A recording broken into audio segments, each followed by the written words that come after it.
Everything I've ever done in my life, I didn't want to do. Everything, every day. I'm a lazy piece of shit. And I'm one of the hardest working people to ever step foot on this planet Earth. And I'm saying that very proudly because I know what I do. It's not cocky. I'll tell you I'm stupid. And I'll also tell you the exact opposite of what I've done. It's the truth. It is the truth. So imagine how much I've developed in that time frame. But this is the scary thing. Why most people don't want to do that, build that willpower, is because it is scary. It unlocks a whole bunch of things about who you are and who you're not.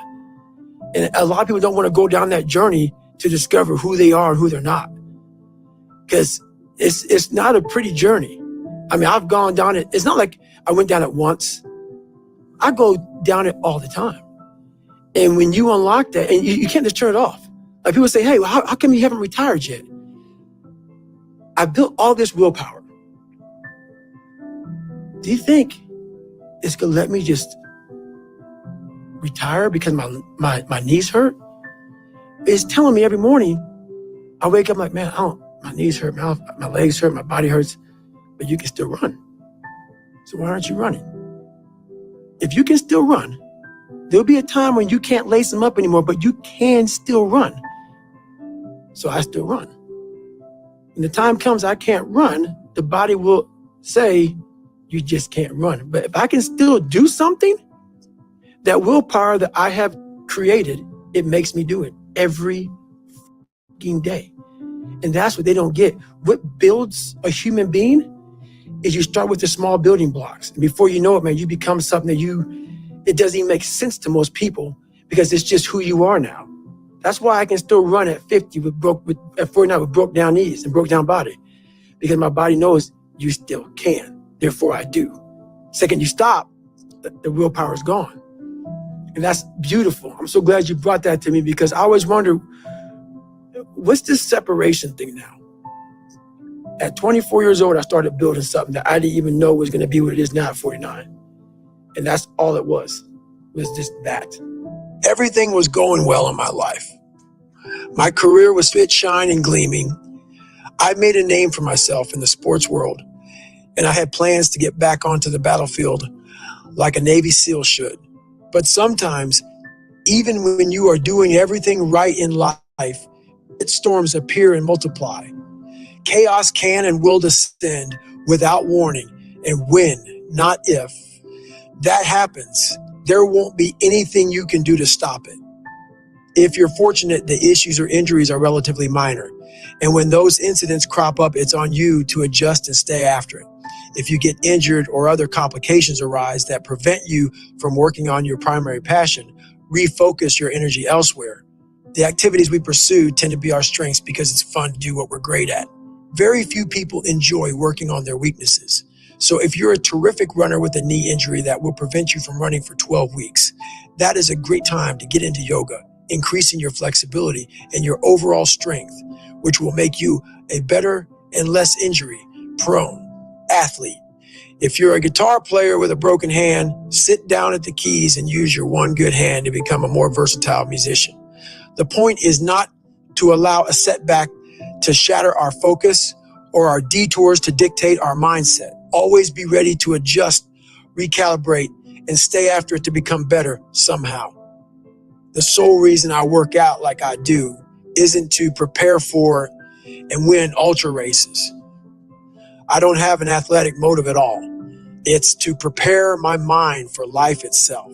Life will always be the most grueling endurance sport.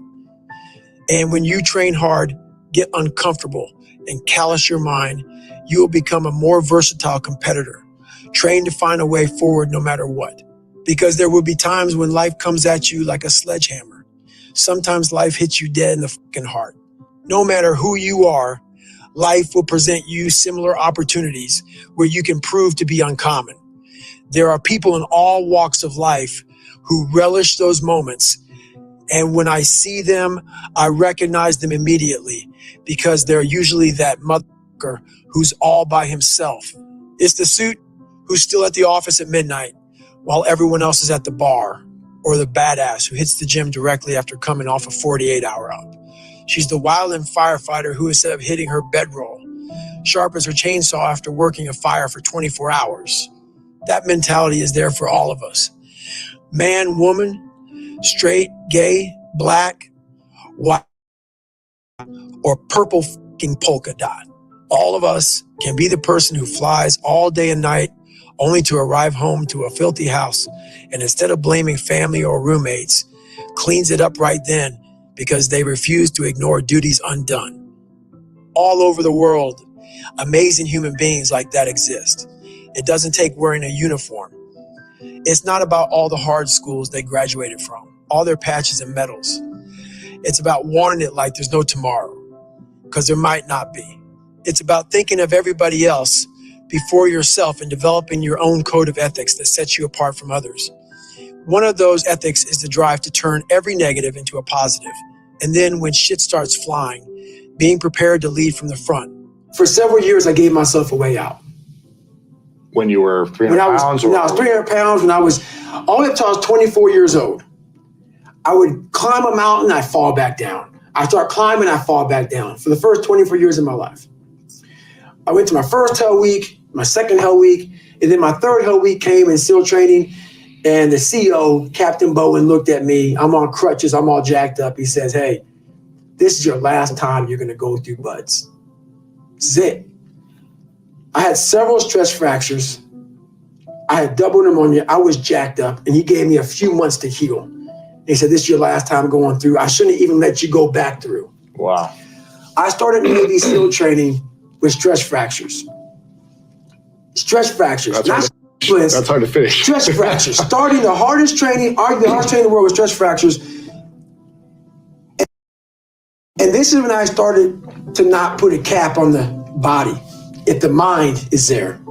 Every morning I would wake up at 3:30 in the morning, 4 o'clock in the morning, go to my dive cage, go in there before anybody saw me.